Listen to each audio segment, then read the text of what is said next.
আসসালামু আলাইকুম।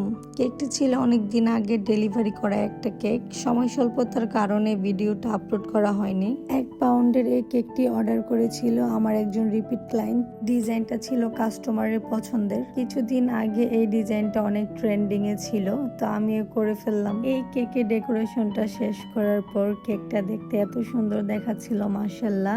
ক্যামেরাতে কেন জানি বোঝা যাচ্ছে না ওইরকমটা, কিন্তু সামনাসামনি আসলেই অনেক সুন্দর ছিল।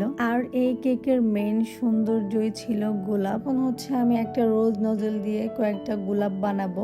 আগে আমি পারফেক্ট ভাবে গোলাপ বানাতে পারতাম না, তো আলহামদুলিল্লাহ এখন অনেক প্র্যাকটিসের পর মোটামুটি সুন্দর করে গোলাপ বানাতে পারি। যত প্র্যাকটিস করা হবে হাতের কাজ তত সুন্দর হবে। যেহেতু এই কেকের মেইন সৌন্দর্যই ছিল এই গোলাপগুলা, তো আমি গোলাপগুলাকে পারফেক্ট ভাবে বানানোর চেষ্টা করেছি। তো আমার প্রত্যেকটা গোলাপি সেট করা হয়ে গিয়েছে। এখন আমি কিছু পাতা অ্যাড করে দিচ্ছি। পাতাগুলা দেওয়ার পর কেকটা মাশাআল্লাহ আরো সুন্দর দেখাচ্ছিল। তো এটাই ছিল এই কেকের ফাইনাল লুক।